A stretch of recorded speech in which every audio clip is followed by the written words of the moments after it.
नमस्ते मित्रों, कवि पेड़ है इस शीर्षक की कविता मैं प्रस्तुत कर रहा हूँ। कवि के अंतस से उगता है शब्दों का एक पेड़। कवि के अंतस से उगता है शब्दों का एक पेड़। वह अपने शब्दों की छाया में ही जीता है। वह अपनी शब्दों की छाया में ही जीता है। धूप ताप से बचता है और बचाता है। ऐसा नहीं है कि धूप और जलन उस तक नहीं पहुंचती। ऐसा नहीं है कि धूप और जलन उस तक नहीं पहुंचती। लपटें उस तक पहुंचती हैं जरूर। लपटें उस तक पहुंचती हैं जरूर, पर वह अपने ज्ञान और संवेदना का सुरक्षा कवच ओढ़कर सबको बचाने की कोशिश में लगा रहता है। सबको बचाने की कोशिश में लगा रहता है। अपनी पीर बड़ी तो शब्दों में, अपनी पीर बड़ी तो शब्दों में अपनी जलन मिटा लेता है। समय का सूरज चाहे कितना भी प्रचंड क्यों ना हो, समय का सूरज चाहे कितना भी प्रचंड क्यों ना हो, अपने अक्षरों की छाया में विश्राम करता है कवि। अपने अक्षरों की छाया में विश्राम करता है कवि। विश्राम जिंदगी भर पकता है। विश्राम का जिंदगी भर पकता है कोमल कठिन मौसमों में।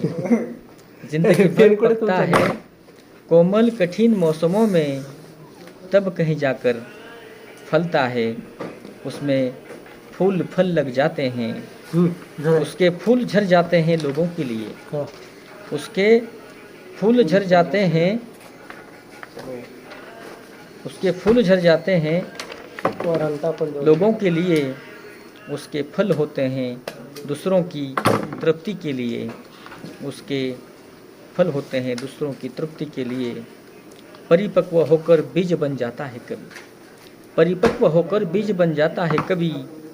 कवि के बीज हर अंतस में उगने की अदम्य कामना लिए बेचैन होकर झरते रहते हैं। एक कवि उगता है बार बार, एक कवि उगता है बार बार। शताब्दियों तक जनमानस में कितने पेड़ों को जन्म देता है। यही एक कवि पेड़ की मंजिल है। पेड़ खत्म होंगे तो सिर पर से छाया भी खत्म होगी। पेड़ खत्म होंगे तो सिर पर से छाया भी खत्म हो जाएगी। और कवि खत्म होंगे तो जीवन से प्रेम और संवेदनाएं भी लुप्त हो जाएंगी। वृक्ष नहीं रहेंगे तो धूप में कौन बचाएगा। वृक्ष नहीं रहेंगे तो धूप में कौन बचाएगा। कवि नहीं है जो शब्दों का लगाता है अंबार। कवि नहीं है जो शब्दों का लगाता है अंबार। कवि तो वह है जो दूसरों की आत्मा में समाता है, अंतर्मन में झांकता है।